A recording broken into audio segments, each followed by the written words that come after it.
'Tis the season to get crafty, fa la la la la la la. Welcome back to Fragment 510. It's a great day to be here. Hello to new subscribers. Hello to returning subscribers. Yes, I'm very excited because, we have had all sorts of great questions circulating on YouTube the last several months. And it's via these questions that we've gotten to know each other a whole lot better. And in fact, these questions actually enable us to make better for one another too. Because we learn about each other, plus we get to hear all sorts of great stories, really great stories. So we did the 10 crafty questions, and then there was a fall one that circulated, also really good, and I think we all enjoyed them. So now that Heather Manning's collab is done and Spooktacular Halloween is ending this week, I thought it is time for 'Tis the Season to Get Crafty, folks. Oh yes, 'tis the season. All right, so I'm going to start by listing the 10 questions and answering them. And then I'm going to tag a bunch of people to play.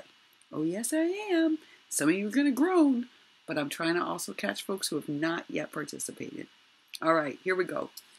Question number 1. What color or color palette are you using to decorate for the holidays? Well, I told you, folks, I'm going pastel. I'm going pastel this year in every which way possible. Now, I might have a little corner that's a little rusticy because I'm playing around with some stuff that I also like, but I'm going pastel, no question. Number 2, what drink makes you feel immediately like it's the holiday season? Oh, folks, for me, it is hot cocoa with marshmallows. Yeah, some people like the little ones. I like the big ones. I like the little ones. I do not like the flavored ones. I don't even like the fancy ones in New York, like they come in different, weird flavors. And I love salt, but I don't like the salted ones. Okay, true confession. And I love food, and I love to cook. And sometimes people tease me that I'm a bit of a foodie. Okay, except I like hot chocolate that comes out of a box. I'm not kidding. Or I like the melted, real, authentic Mexican hot chocolate. But I don't like any of that fancy frou-frou stuff. No, give it to me. Give me some Swiss Miss in a mug, and I'm really happy. I know. That tells you a lot about my childhood. So, I spent a lot of my childhood in ice skating rinks, right? I grew up in Canada. And ice skating was something I did a lot. I was not doing figure skating. I wore boys skates, and I power skated, and I played hockey. Yeah, that's a whole other story. Because back then, girls did not play hockey. And I was not allowed to play on the boys' team. And it's a whole long, traumatic story. But your girl drank hot chocolate all winter long. And it was that kind of hot chocolate that you opened from a package, and you added hot water to with all those little marshmallows. And I loved it. And for me, when I think about the holidays, first thing I think of is that hot chocolate. So I still love that stuff. I still love it. All right. Question number 3. What's your favorite holiday craft and why? You are all going to faint. You're going to faint when I tell you because it's new this year. I would not have answered this last year. Not at all. But I'm kind of in love with everybody's holiday cards. And I've been watching Miss Eboney, sharing more. She makes beautiful cards. Susan Tootsie Tucker makes beautiful cards. You want to go to the other extreme, right? Go to Jelly Bean and her cards, right? So kind of falling in love with card making. And the other person who makes beautiful cards is Crafty Michelle. Just today I was looking at 2 beautiful cards that she made for me this year. One had little Scrabble pieces. The other one was that pop-up card. She also makes beautiful cards. And I cannot believe this is going to come out of my mouth because y'all know I had to struggle to make those cards earlier this summer. But I think card making is going to be my favorite holiday craft this year. Yep. I can't believe it. I can't believe I just said that, but it's true. It's true. What's your favorite holiday memory? I was thinking about it tonight when I was developing these questions. And I guess for me, we had a family tradition of Miracle on 34th Street. Now, you got to remember, I now live in New York, and I pass that 34th Street. And every holiday, I'm reminded of this family tradition that we had every year. So, this is going to date me, folks. Get ready. Get ready. But before air poppers, those of you who remember what an air pop popcorn maker is, and before you had microwave popcorn, there was something called a big old pot with oil. And I'm not kidding you. So my mom was scared of the oil. She was convinced it was going to splatter on her.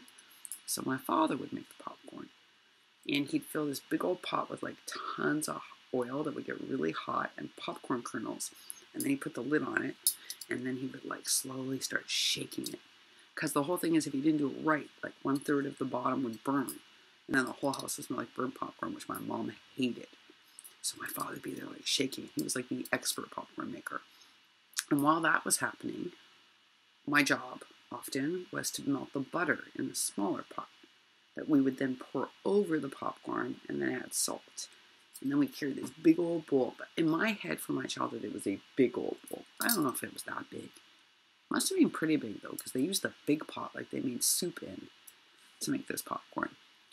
Anyway, we'd make this big old bowl of popcorn, and then my mom hated popcorn. So this was like really a big treat. She didn't like the smell of it. She didn't like the taste of it. It was my father and I that would eat it, and mostly I would eat it. And we would carry it over to the sofa. Also a big deal because my mom is a clean freak and didn't like messy fingers. And we would watch Miracle on 34th Street. And I don't know if that's when my love affair with New York started, or if that's what sparked it. Maybe it did. I don't know. All I can tell you is that I cannot pass 34th Street without thinking about my parents and watching that movie. Even if it's not the holiday season.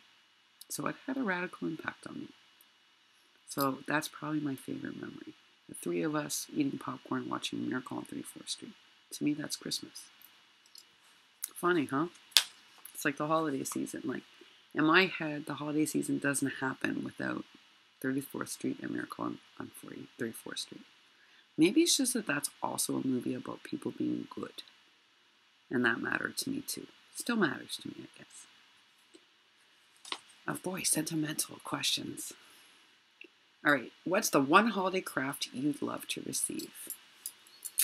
Wow, that's I know I wrote these questions, but I'm like, wow, that's kind of a tough thing to answer. I mean, Sabrina knew. She's like, I want ornaments for my tree. She knew right away. And, you know, people know, because like Joanne's like, I want things for my wall. And I had to think about it for my birthday challenge. What's the one holiday craft you'd love to receive? Probably a stocking, actually, with my name on it. And it could, you know, paper. It could be paper. It could be felt. It could be wool, like knitted wool. I mean, it could be knitted is what I mean. It could be sewn. It could be quilted. It wouldn't matter. But I think a stocking with my name on it would be really cool. Or mittens. You know, like those mittens with the string? Yeah, like that. All right, on to our question number 6. What's the one craft supply you hope to receive this holiday season? Oh, that's easy for me, folks. Ephemera. Even if I had it, like, didn't not have ephemera here, I think after watching, like, Lily and Tony Craft Purge and other people, I realize I don't own enough ephemera. I'm like one of those rare crafters that buys a pack and actually uses it. I don't hoard a pack, although I will be honest, I have hoarded one pack of carousel. That's why it's still in my suitcase. And I may end up using it. But it's the only pack I've hoarded. Because y'all know I couldn't get it. So, I have hoarded that. But that is, I usually don't do that. I usually buy the ephemera and I use it. Buy the ephemera and I use it. And that's why I didn't have any Willow Lane left. Because I like bought my Willow Lane and then used it all up. Whereas other people won't do that. They'll hold one back. I don't do that. I don't think I buy enough ephemera. I think I'm learning that. Like, even my stash at home, compared to everybody else, it seems, is really small. Because I buy it and use it, buy it and use it. Maybe I need to think that through a little bit better. Like, when I saw how Tony organized hers and Lily's, I was like, I do not own any ephemera. And even though my husband thinks I own way too much stuff, I really don't, actually. It's just that this hobby takes a lot of supplies, as we all know. Question number 7. What's the one treat you eat only during the holiday season? That's easy. And that for me is something called Hello Dollies. So when I was in my second adult job, a coworker at the holiday season brought me a tin of these cookies. And they were the most delicious home-baked cookies ever. And I was like, what are these? And she's like, they're Hello Dollies. It's my grandmother's recipe. And I was like, what's a Hello Dolly? And then I researched them. I've tried making them. I don't make them nearly as good as she did. Supposedly there's different ways of making them too. But I only get them from her once a year at the holiday season. So that is the one treat I get, and that's called a Hello Dolly. Yummy. They're so yummy. They're buttery. I don't know. The way she makes them, they come out really buttery. When I make them, they're not that good. But when she makes them, so good. All right, question number 8. Did I lose my spot already? Here we go. What smells like the holiday season to you? I know tons of people are going to say pine, but folks, I'm anaphylactic to pine. It is like the one allergy that I have that requires me to be traveled by ambulance to the emergency room to get epinephrine. I can't even have pine-scented stuff in my house. So that's probably good for you all to know around the holiday season. I cannot have anything pine or cedar scented. So no real pine trees, no pine twigs, no pine spray, no pine incense, no pine candles, no pine nada. So for me, I guess it's cinnamon, actually. And cinnamon was something sweet. This week when we were at both the Dollar Tree and at Michael's, they had candles that smelled like pecan pie and cinnamon. And that to me smells like the holiday season. All right, question number 9. Where did I put it? Over here. What's your favorite holiday paper pad? You know, I can't say with 100% certainty because Sabrina has several of my holiday paper pads and I haven't actually seen them in real life. So I can't list them if I haven't really seen them in real life. So I'm going to say Santa Baby by Prima is my favorite right now. Now that might need an update when I get my box from Sabrina, because then I might love the Minte. Then the Minte may win, because the Minte on screen looks like my favorite. But in terms of actually like looking at the paper pad and physically holding it, Santa Baby. Santa Baby. All right. Question number 10. This is the last question. Oh, here it is. I wrote it upside down. What's the one craft you, what does that say? Boy, it's my own handwriting. Don't you love that? Oh, what's the one craft you make each and every year for the holiday season? A door hanger. Don't make a wreath. Nope. Not like Jelly Bean and Sabrina. Don't make wreaths, but I do make something to hang on my door. Something creative to hang on my door. That's what I make each and every year. And now it's time to tag folks. Oh, yes, it is. Now, some folks are going to groan because they're going to be like, oh, no. But I'm asking some people because I haven't heard from them yet. And I'm asking others because I'd like to hear from them. How about that? Okay, so I'm tagging Miss Eboney Moore. So we're sharing more. Miss Eboney, I'm tagging. I am tagging Leticia. Sorry, Leticia, I know you're going to kill me after Jelly Bean just tagged you for the other, but we really want you to make a video. We really do. So I'm tagging your girl. I'm tagging Absolutely Alice. I'm tagging Bertha Blessed Wilson. I'm tagging Kathy Catzelcreate. I'm tagging Gina Loves to Craft. I'm tagging Crafty Beginnings. I'm tagging Miss Zuly. Sorry, Zuly, but absolutely I'm tagging you. I'm tagging Miss Carrie Martin, who has just started making videos. Yay, Carrie! Go, Carrie, go! Go, Carrie, go! I'm tagging Crafticakes. I have not heard Crafticakes answer these questions. I would love to hear Crafticakes answer these questions. 100%.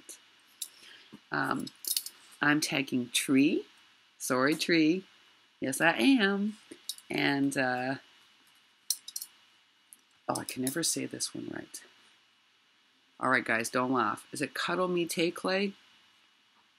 I hope I'm right.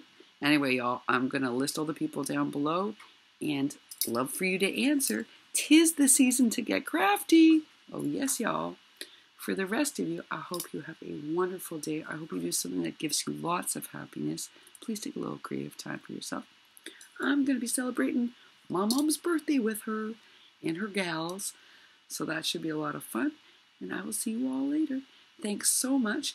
Don't forget who's being tagged, guys. Don't forget who's tagged. I'll list them down below. It's a long list. Leticia, Eboney Nor, Absolutely Alice, Bertha Blessed Wilson, Crafty Beginnings, Gina Loves to Craft, Miss Zuly, Carrie Martin, Tree, Crafticakes, and Cuttle Me Tay Clay. All right, y'all. Take real good care, and I'll see you later. Bye for now.